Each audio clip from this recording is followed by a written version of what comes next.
Comments heard on The View From A Pew are those of Mckoy and are not necessarily the opinions of his guests, his producer Garth, any one particular denomination or religion, the church lady, Mr. Lemke, Pastor Craig, or anyone else of sound mind and body. Now, here is today's The View From A Pew, heard all around the world on YouTube. Just search for The View From A Pew. Oh, and thank you, my dear Emily. Appreciate you doing the disclaimer for us. It's kind of a fun thing, but we also need to do a lot of that because the FCC rules, because we are on local radio stations. And so, but it's fun to hear. I will tell you that I'm going to have a second show that I'm starting, and it will be under the guide of The View From A Pew. So it's going to be like The View From A Pew with a special emphasis on, and I'm so loving that we're going to do this. It's a show about what would Jesus do if he was here right now. And we're going to take a look at current events. It's not going to be a political show because the cornerstone of this show is Jesus. But I've chosen as my theme song a new Christian artist by the name of, I think it's Terren Wells, and he's got a song called Take It All Back. And it is a song telling the devil that everything he took from us, we're going to get it back. And that's kind of the theme of the show, and I'm looking forward to that. And we'll have that again on the Roku channel and every place else, and it'll start somewhere here in January of 2024. All right, my guest today is Richard Leiter. He's a professor of law at the University of Nebraska. He grew up as a Jewish man, often thought about being a rabbi, and then when he was 28 years old, as I would call it, Jesus mugged him. He set out to disprove the Gospels, read them, and realized, oh my gosh, this is the true deal. And that had to make some of your Jewish friends maybe ostracize you or didn't talk to you anymore, or oh yeah, you lost. Yeah, it was an alarming revelation to me. It was not in the least what I expected. The only Christian friends that I had ever had in my life, I was not very close to. They all knew that I didn't believe, and I would enjoy debating them. I call it poking the bear. Yeah, my best friend in college, in fact, was a pretty solid Christian, but kind of nominal, and we used to debate Christianity all the time, and I would talk about Judaism, what I knew, and so I developed this rapport with my Christian friends. That we didn't talk about it. They avoided it. And so I have friends like that. So when this happened to me, when I realized that what I was reading was true, I didn't really have anybody that I could turn to ask for advice. So it was really a spooky feeling. But I also mentioned in an earlier show that I had developed these 4 questions that I could end debates with. Yeah. So end debates with. Yeah, because I would debate Christians, and it got to be almost like a sport. And then I could say, well, listen, I'll talk to you more if you could answer this question. And it was always one that, there was no Christians answer. just don't have good answers. So at that time, Christians don't have good answers for them. Is that what you said? Yeah. Well, I want to know the 4 questions. Okay. Well, let me explain this. You're in charge here. See. So we had a dog. My wife and I were, married for a year. We had a dog, and I took him for a walk. And as I was walking the dog during these times, I was debating with myself. What is the answer to these questions? How am I going to answer it? I was convinced that the theology of the New Testament was not true. What was I going to do with this? And one by one, the questions were answered, like clear as a bell, the unanswerable questions. And I remember running back to the apartment, I open the door, tell Wendy, my wife, I got an answer to the question. No sooner did I tell her what the answer was, but both she and I forgot the question and the answer, one by one. Wow. Until I had the last question. And I can't remember actually whether it was 4 questions or 5 questions. But anyway, the last question that I had, I remember this clear as a bell, walking down the street. And I was debating in my mind, why would God send my great-grandfather to hell? My great-grandfather was an honorable man, a leader of a Jewish community in Eastern Europe, who fled the pogroms in Russia. The only witnesses that he had to Christianity were the Cossacks coming into town and doing forced baptisms in the town square. When he moved to the United States, he was a successful salesman. He had some businesses, very, very charitable man. After he died, we heard from countless numbers of people who he had given money to, families that he had helped out.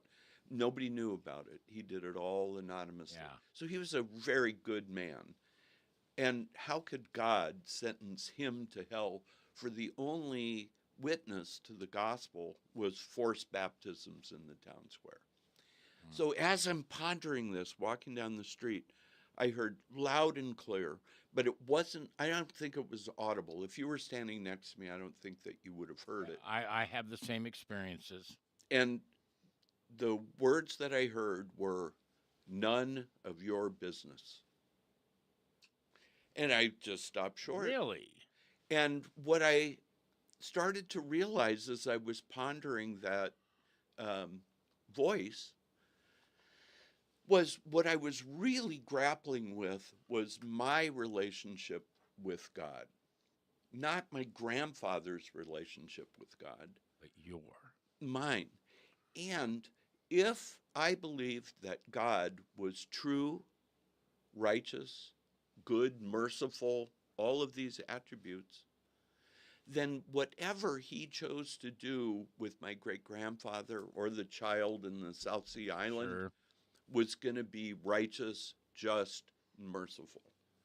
So the real thing that was antagonizing me at this moment was my relationship with God. That was the only question that God left me with and the only answer. And when I None came of your home, business. yeah, none of your business. So I could say that I heard from God, or but in my wildest dreams, I wouldn't have thought that if I heard from God, it would be a wisecrack.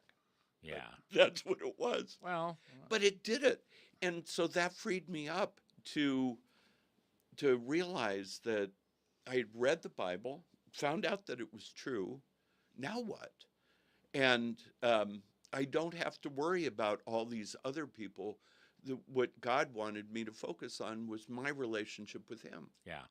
So I remember my wife and I laying in bed that night in the dark. We were just laying down side by side, and I remember saying, "Wendy, what do you do if you believe in Jesus?" And I kind of felt her kind of Because shake. she grew up as a Christian. Yeah. And she goes, I don't know. I guess you ask him into your heart. So we kind of both prayed silently. And next day, I picked up the phone book. We had phone books in those days. And I looked up for Jews for Jesus, Oh. which the yeah. day before, or a week before, they were nut jobs, in my Yeah. opinion. Yeah. In the Jewish community, Jews for Jesus were wrong. They Yeah. were idiots. Yeah. But now I figured, well, if anybody could understand what I'm going through, they would. So I was in Southern California, in L.A. at the time.